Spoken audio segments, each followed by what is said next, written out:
external evidence. Pwede bang paki-show mo nga sa screen, pero Tagalog. Tagalog. Maganda to sa Tagalog. Tagalog. Yan ba ang Tagalog sa province? Yan. Datapwa, ang bunga ng Espiritu ay pag-ibig. Ang pangustos ng banal na Espiritu, nakikitaan ng ano pa? Katuwaan or joy. Katuwaan. Ano pa? Kapayapaan. Pagpapahinuhod. Kagandahan ng loob. Kabutihan. Pagtataba. Kaamuan. Pakitignan yung katabi, ayaw ko na. Pagpipigil. Laban sa mga gayong bagay ay wala paubusan. Ang mga katangiang bagyan ay nakikita sa akin. Tayo po ba ay kind?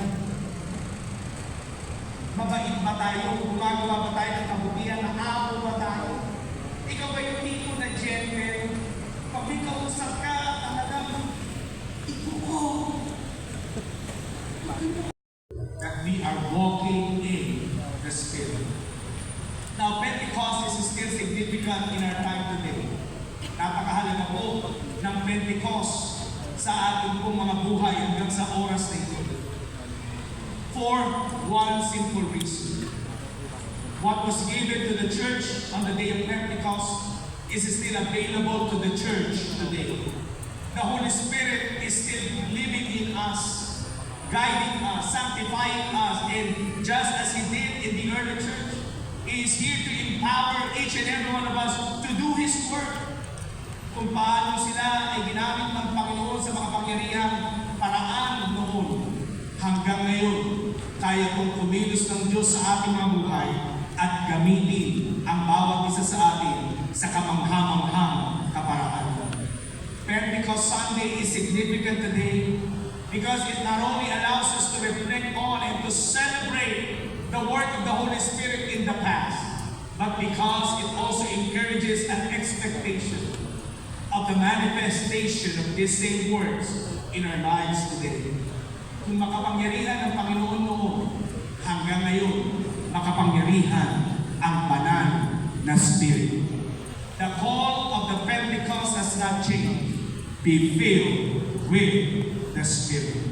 Pakisabi nga sa katabi mo, be filled with the Spirit. Let us hold our hands and let us pray. Our gracious God and Heavenly Father, we thank you for this reminder that you've given to us this evening. Salamat po sa paalala ng iyong salita. Salamat po sa patuloy mong pangungusap sa buhay ng bawat isa sa amin. At salamat po dahil ikaw ay narito sa oras na ito upang kami ay patuloy mong itubig, itama at gawing mas mainam ang aming po mga pamumuhay. Habang lahat ng uli na kayo po, bawat matay na kapikit. Sa gabi nito, maaaring sinasabi mo, Pastor, gusto kong isuko ang buhay ko sa Diyos. Gusto kong tanggapin si Jesus bilang Panginoon at sariling tagapagligtas ng aking buhay. Makatiyak na ano man ang mangyari sa akin ay nasa kamay ako ng Diyos. Pastor, gusto kong makaranas ng kapayapaan, kagalakan.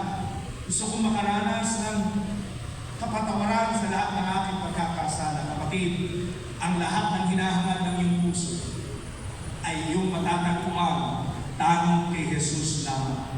Yes, we preach about the Holy Spirit tonight.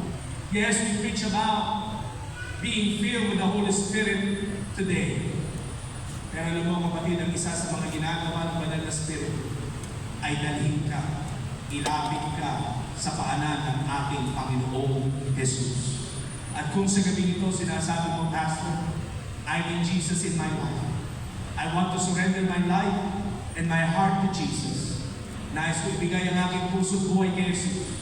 Tanggapin siya bilang aking panganasariling tagapagligtas. Habang lahat ng uri na kayo po papatay ng itim, pakitaas mo lamang ang iyong kamay at sasamahan kitang manalangin. Salamat po sa Panginoon. Meron pa po ba, itataas siya ang kanyang kamay at sasabihin niya, Pastor, I need Jesus in my life. God loves you. I can see that God. God loves you. Mahal ka na ating Panginoon. Meron pa po. Itataas siya ang kanyang kamay, hindi siya mahihiya. So, nais ko ibigay ang buhay ko sa Panginoon. God loves you. I can see that hand. Even if you're at the balcony, I can see that hand. God loves you. Mahal ka ng ating Panginoon.